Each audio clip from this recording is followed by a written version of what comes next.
Here we have got Geoff Donaghy, CEO of ICC, and we're just going to have a bit of fun and just get to know a little bit more about him. Geoff, tell me your 3 favourite apps. Well, you ask me this every year. I do. In fact, I've come a long way technologically Is in that right? that time. Certainly Spotify. I'm an avid Spotify? collector of music. Yes. But Spotify has replaced my need to go out and initially buy vinyl, and I've still got all my vinyl collection. Well, you can't put vinyl in the phone. No, and then CDs. But now all my music is collected on Spotify. Podcasts. Yes. Avid listener of podcasts, and one I listen to every weekend in my walks around Sydney yes. Harbour is Mamma Mia. Great, the it's fantastic. One. I love that. Yeah. You know, There's another one that I use. It's the TED Hour. It's all podcasts about the TED Hour. It's fantastic. They pick a subject and they give you everything around that subject, and it goes for an hour. It's fantastic. Yeah, and Freakonomics as well. Freakonomics. I listen to that. Is that Freakonomics or Freakonomics? It's about all the crazy things that happen in this field of economics. There's been a couple of great books that's been put out in that regard as well. So podcasts and music.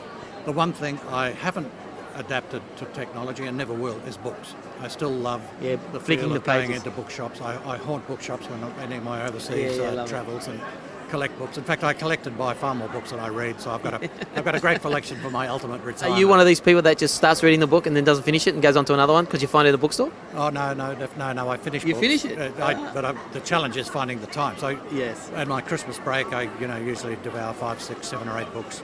What are you reading at the moment? I always take a great book with me on my travels. Yeah.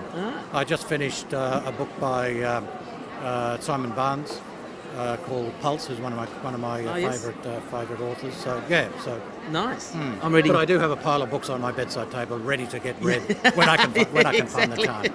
There's your library there. Yes. I'm reading Timmy Cahill, the autobiography of Timmy Cahill, the soccer book. Okay. Fantastic. Good. Yeah. Really great. interesting. And just about to go into his 4th World Cup. I think. Yeah. So he grew up in Marrickville, which is where I grew up in. It's really interesting. So very fascinating. And he talks about striving and being excellent and being persistent and all that sort of stuff. So some good reading. I only just started. You need that dedication and that commitment in any field, whether it's professional sport or business. Yeah. It doesn't come easy. You've got to work at it, and you've got to be persistent. Absolutely. Now, when you travel, what are the 3 most important things that you take on board? For me, is 1 or 2 good books, usually a fiction or a non-fiction. Okay.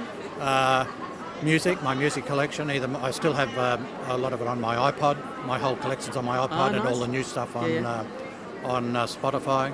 But you can Spotify and offline it, and then listen to it afterwards.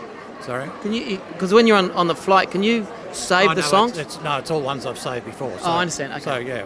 So and I resisted that for some time, but then I realised that they were actually. I thought mistakenly thought it might have been a pirate app, but no, they do pay the musicians, so the musicians that's good. get paid out of it. So Yeah, once fantastic. I knew that, for me it's it all okay. was open slatted. Yeah, good, yeah.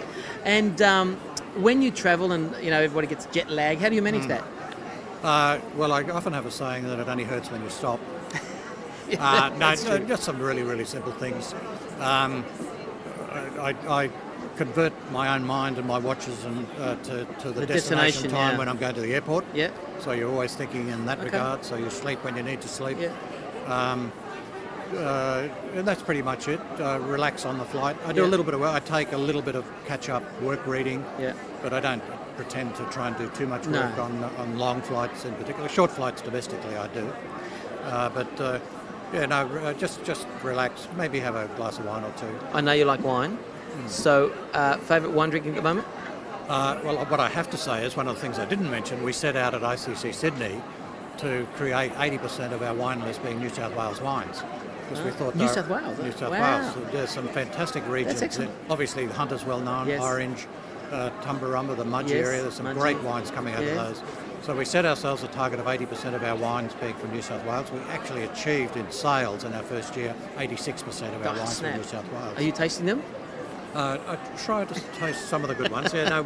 We actually did a blind tasting of 1,000 samples. Nice. But our cellar master is a qualified sommelier. Yeah. And other members of our culinary team, our culinary director, did a blind tasting for a week of all of those samples. So every wine is on our list, judged on its merits.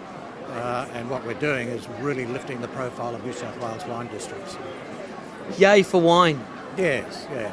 A day without wine is like a day without sunshine. Yeah, well, somebody says I eat healthy because I have fruit salad. And it's like, no, I just eat grapes. No, really, it's a glass of wine. Yeah, no, in moderation is part of a... But then for me, I believe that the first 2 glasses are part of the food chain. It's not actually drinking. So. Exactly. Geoff, it's always a pleasure. Thank you very much for your time. Thank you, Anthony.